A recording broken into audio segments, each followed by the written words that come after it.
Olá pessoal, tudo bem? Estamos aqui para mais um Politicast, podcast para falar sobre política.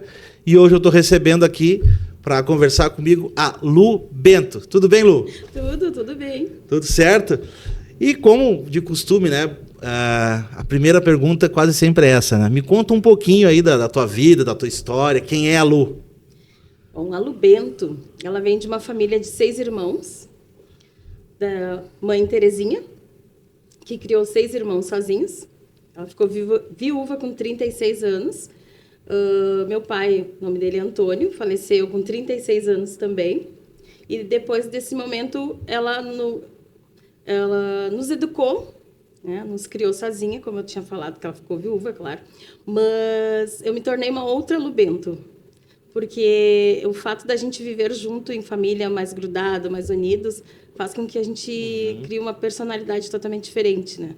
Um perfil diferente de ser. E essa Lu Bento se transformou numa pessoa artista, porque até meus 18 anos eu era muito tímida, e depois eu comecei a me soltar da família, me desapegar da família, eu me tornei totalmente diferente. E hoje eu sou uma profissional da arte. Qual que é a tua... Eu trabalho com a dança. Com dança, tu é professora? Eu sou professora de dança. Ah, legal. Aqui na cidade mesmo? Aqui na cidade, isso. Tem uma companhia? Tenho uma escola de dança, que é a Criativos, e também sou servidora pública há 10 anos. Ah, olha só. Desde o momento que eu comecei com a dança, com 12 anos de idade, eu já comecei num viés artístico, porque meu pai era músico também. Meu pai trabalhava com violão, cantava, trabalhava com criações de música e futebol. E hoje eu vejo assim que, conhecendo um pouco mais da história dele, eu me espelho muito nisso, né? E a partir dos 20 anos, o meu irmão me levou a trabalhar com a dança. Aqui em Cachoeirinha, uma das escolas do município, que é lá na Vila da Paz, Osmar Sturt, o nome da escola. E com 19 para 20 anos, eu me tornei professora de dança, sem saber dar aula de dança. Olha só. O meu irmão disse, vamos lá dar aula de dança para um grupo de crianças carentes. Eu disse, nossa, como é que eu vou dar aula para uns alunos, sendo que eu não sou professora? Naquele momento eu vi o quanto eu conseguia trabalhar com a arte que eu gostava e o quanto a gente podia transformar também vidas, né? Através da dança. Sim. E foi através disso que eu me apaixonei por ela, pela dança. E falando nisso, assim, né? Conta pra gente um pouco desses projetos que tu já fez parte, das experiências que foi fazer parte disso, né? Pelo que eu entendi, foi isso que te deu, assim, um start para todo o resto, né? Sim. Conta um pouquinho dos projetos que tu já fez parte, como é que foi isso? Esse projeto foi criado na época pela juíza Giane Fischer, que era aqui de Cachoeirinha. E daí uma colega nossa, Rosane Castro, que é maravilhosa, professora de teatro. Claro. Escritora, Claro, grava aqui comigo, isso, claro, Rosane, minha amiga. Minha amiga de 30 anos. Ah, legal. E daí ela e o Gel começaram a criar o trabalho com percussão. O Gel com percussão, ela com teatro, Claro. E me levaram para esse grupo de trabalho. O nome do projeto era Projeto Risa. E a partir daquele momento eles começaram a me incentivar a trabalhar com crianças. E aí a Rô disse assim, vamos, tu consegue? Eu disse, nossa, eu era muito tímida. Eu disse, como é que eu vou dar aula sendo aluna? É diferente, porque daí nesse período também eu comecei a dançar em Porto Alegre, 2 anos antes, no grupo Semba. E daí eu disse, nossa, como tu te torna professora de um dia para o outro? Mas foi muito mágico. Por quê? Porque através dos incentivos da família e dos amigos, a gente vê o quanto a gente consegue ensinar, né? E isso me estimulou muito. Aí, depois disso, eu comecei a fazer cursos de dança, participar de outros projetos também. Esse trabalho foi voluntário. E a gente trabalhou durante 30 anos. Esse período todo que eu trabalho com dança, muitas vezes a gente faz trabalho voluntário. Depois desse projeto com a dança, nós montamos um grupo Omodua. Em 96, eu fiz parte do grupo Semba, em Porto Alegre. Aí, em 98, nós viemos para Cachoeirinha trazendo o nosso trabalho de dança. Sabe, para que a gente está indo para Porto Alegre se a gente pode montar Trouxe um o mesmo projeto para cá. Mesmo projeto para cá. Com outro nome, que era um grupo de dança afro. Aí nós começamos a trabalhar mais a cultura afro, nossa cultura, para conhecer, para a gente começar a nos conhecer, né? Aí nós começamos a dar aula de dança afro, meu irmão de percussão, trazer outros professores também para qualificar mais o trabalho. E a gente se encantou, a gente se apaixonou muito pela arte. E a gente começou a trabalhar o resgate do negro, a nossa questão racial dentro do município. E foi muito lindo, porque depois disso eu comecei a dar aula de dança nas escolas. Comecei a trabalhar com a Secretaria de Educação. Hoje eu já passei por todas as EMEIs e todas as EMFs da cidade. Olha então, assim, só. é um encantamento, porque eu fiz formações com as professoras e depois com as crianças. E elas amam trabalhar com a dança. Uhum. E é como é incrível, assim, como a arte, né?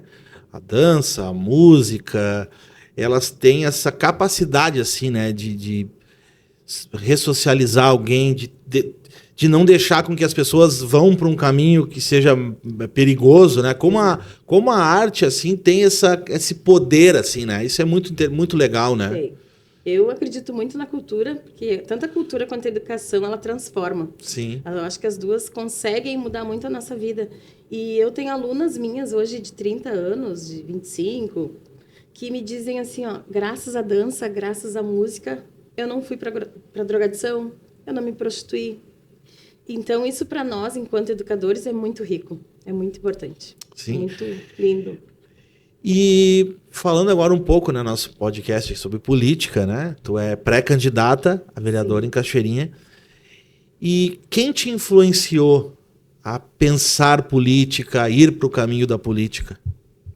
Acho que toda a minha vivência nesses 30 anos fizeram com que eu pensasse muito nessa questão, porque como eu sempre trabalhei na comunidade, mas um dos meus maiores incentivadores foi o meu irmão, que é o Gel, que começou com a dança, já com a arte, com a percussão. No município, nós começamos resgatando muitos meninos de rua que moravam, nós tínhamos na cidade muitos meninos que a gente chamava de engraxate, né, o pessoal chamava, e através da dança e da arte a gente começou a resgatar eles. E o Gel foi para a política. O Gel se candidatou, foi pré-candidato umas 4, 5 vezes, e eu sempre auxiliando, a nossa família sempre apoiando. E daí, quando ele começou a desistir, ele disse, não é o que eu quero. Daí ele foi para um outro viés, montou a empresa dele. Eu já trabalhando na SMED, na Secretaria de Educação, umas colegas me disseram, Salu, quem sabe tu concorre para o Conselho Tutelar. Isso há 4 anos atrás. Eu disse, nossa, mas eu nunca pensei em ser conselheira tutelar. Fui. Eu disse, vou meter a cara, não tenho o que perder, vou experimentar. E foi uma experiência maravilhosa. Eu concorri há 4 anos atrás. Veio a pandemia, eu assumi como 5 meses como suplente.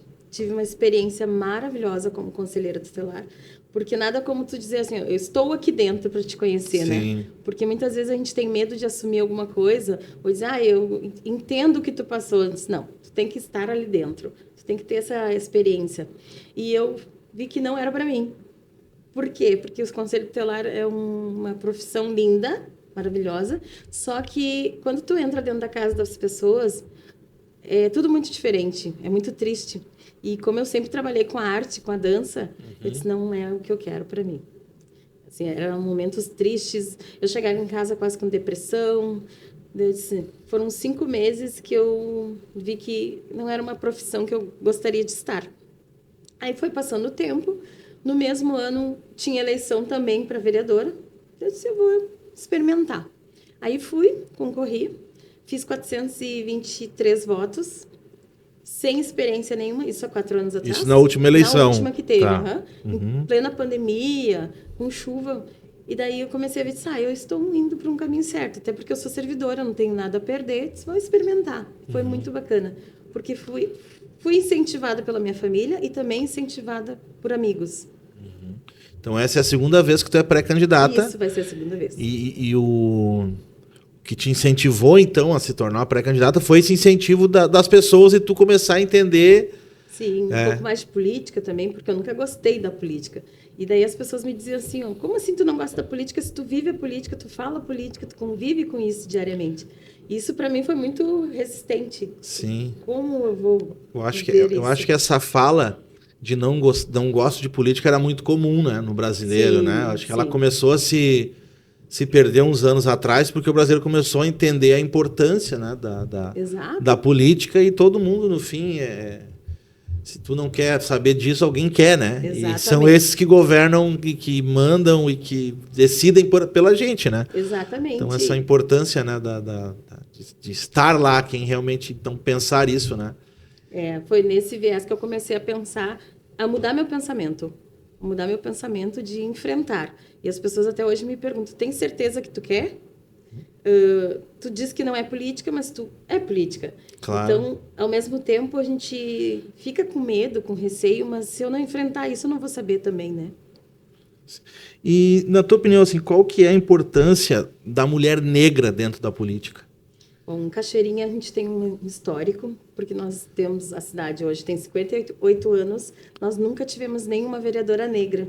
É mesmo? Olha só. Nunca tivemos. A gente teve 2 vereadores negros já, que foi o Edson Penades, depois o Wilson Dropa também. O Wilson assumiu pouco tempo, o Edson foi na época de 96, se eu não me engano, não sei precisamente bastante o tempo ano, já. faz muitos anos. E vereadora mulher nunca tivemos. Isso começou a me dar muita curiosidade e mais vontade, mais Sim. estímulo para ser a primeira, a ser representante negra. Nossa, que legal essa história. Não, olha, eu sou cidadão... Poucas pessoas sabem, né? Cidadão e a gente não... Exatamente, eu acho que pela falta de interesse na política que a gente não... E é interessante porque às vezes a gente não lembra nem quem votou na última eleição, né? É verdade. Como isso é uma coisa que é... Cara, como é que tá o teu candidato? Eu não lembro nem quem foi o meu candidato, não. Eu não lembro nem em quem eu votei, né? Como isso é... Inclusive existe uma estatística, eu não vou saber ela exatamente agora, de que muitas pessoas decidem o seu voto na hora que tá indo, né? Porque acha o papelzinho no chão ali... Bom, não me lembro o número de ninguém, vou votar nesse aqui. Ainda hoje, infelizmente, é desse jeito, né? É verdade. Eu encontro muitas pessoas que não sabem nem que vai ter eleição esse ano. Sério? Sim. Olha. Ainda encontro pessoas falando, nossa, quando que é? Nem sabia que tinha. Daí, assim, como é que a gente vai mudar a nossa cidade? Como é que a gente vai mudar? As coisas que a gente não tem essas informações, olha a só, gente não vai atrás para buscar também. E assim, né? Nós estamos falando de 2024, com os assuntos políticos todos à tona, com a internet, com toda a informação, e ainda assim tem gente que não tem informações que são básicas, assim, né? Então, olha que coisa, né? E fala um pouquinho pra gente, então, né? Pensando em toda essa tua história, essa importância, né, que tu vê assim da questão da cultura, do esporte, como que tu vê isso para a nossa cidade, né? Eu trabalho com a cultura há muito tempo. Como eu te falei, Michael, há 30 anos dentro do município. Mas foi desde que tu nasceu? Sou uma guria? Não, fiz 50. Fiz 50 há pouco tempo atrás. E me sinto uma guria. Me sinto jovem, com espírito coisa boa, né? De menina. Por quê? Porque eu trabalho com arte. Sim. Eu acho que isso faz com que a gente se torne bem, que a gente fique bem. Durante o período que eu dava aula nas escolas, as minhas alunas diziam, porque eu virava cambalhota, pulava, me agachava, e elas diziam, senhora Lu, a senhora é mais espoleta que a minha mãe, que tem 20 e poucos. Que bom, sabe? Então, isso levava para elas também, né? Esse estímulo e trazia, incentivava as mães a estar junto com a gente, a fazer a arte, a fazer a oficina. Mas, enfim, a pergunta que tu fez em questão da arte e da educação, eu acho que são questões que o esporte, em geral, a gente se transforma através dela. A gente se torna agentes políticos através da arte. E a gente começa a questionar mais o porquê que é importante. Por exemplo, assim, dentro das oficinas de dança, ou de teatro, ou de música, da literatura, o quanto a gente cresce, né? O quanto eu posso conversar contigo, o que eu estou fazendo, ou uma incentiva o outro. Eu trabalho muito com um grupo de mulheres e a gente está sempre se fortalecendo. Então, principalmente mulheres negras, que a gente tem uma carência muito grande. Questão de autoestima, de autoconfiança. Então, isso faz com que a gente comece a entender o nosso mundo. E a cultura está inserida nisso, né? Como é que eu vou mudar a minha vida? Como é que eu vou mudar a vida do outro? Por que eu quero mudar o outro? Como assim eu vou mudar? Eu vou incentivar ele de alguma forma, sim, através da arte, através do esporte. E o mudar o outro não é um mudar...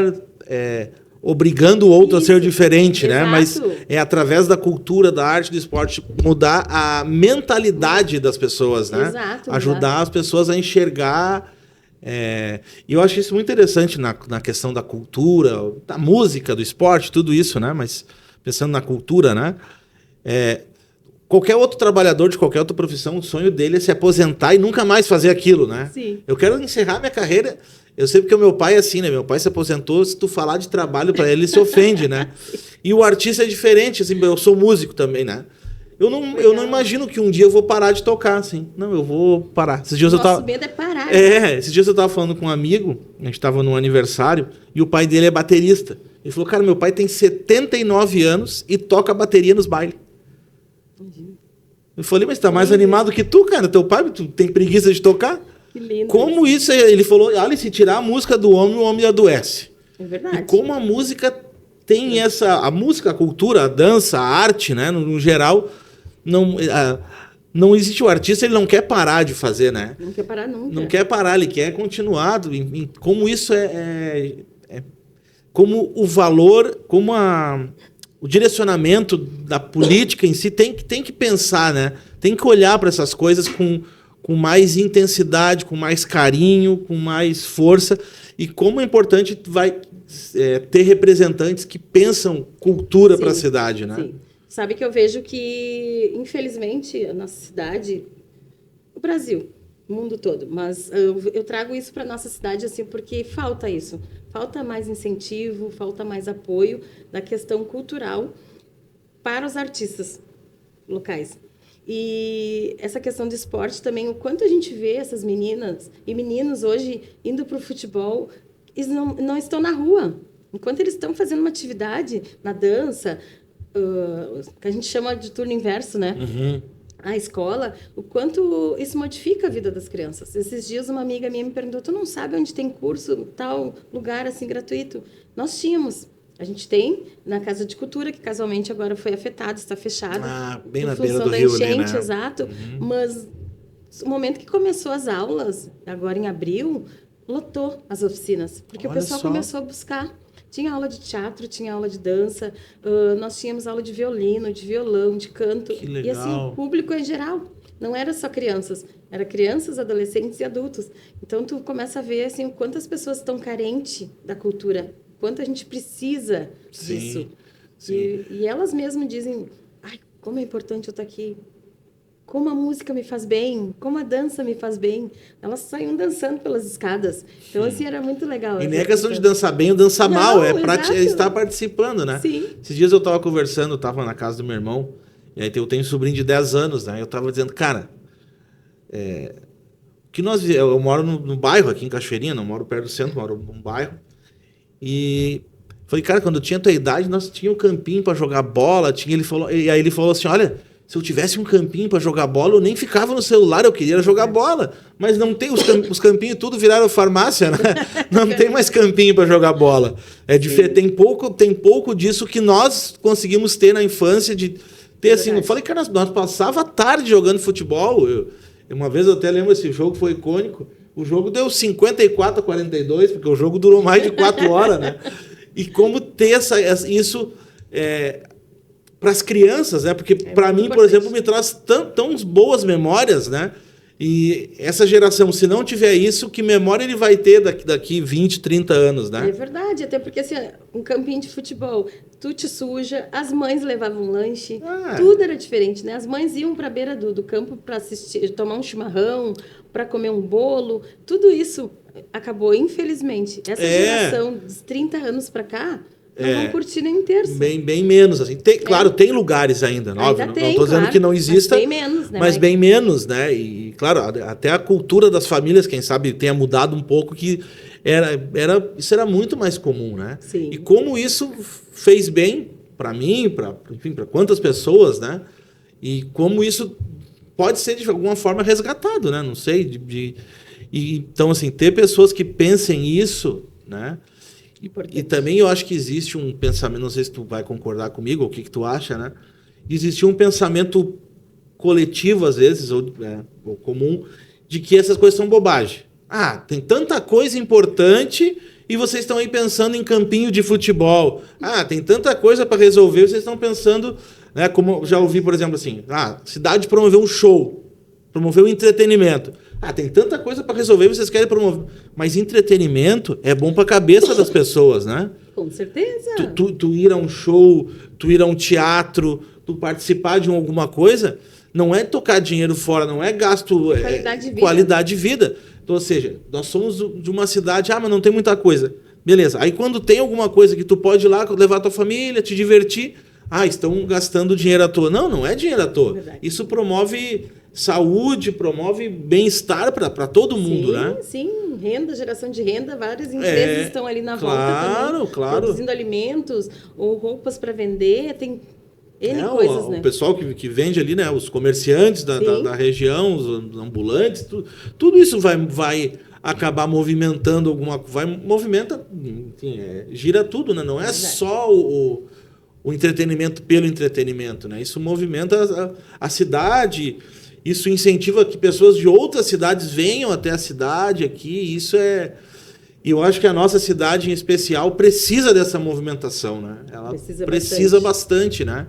Essa movimentação para isso se tornar uma realidade de novo, né? Tinha uma época que nós íamos para minha família de Taquara, por parte da minha mãe e por parte do pai em Canoas. Na verdade, os dois nasceram em Taquara e depois a família do meu pai foi para Canoas.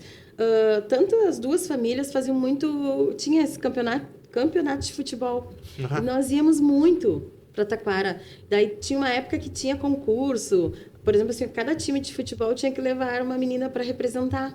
E, casualmente, os concursos que eles faziam lá em Parobé e Taquara era de mulheres negras. E como a gente já tinha esse trabalho com a dança, a gente levava a representante de Cachoeirinha, de Gravataí. Nossa, era muito legal, muito legal. Tinha uma integração, a gente ficava dormindo nas escolas, no chão.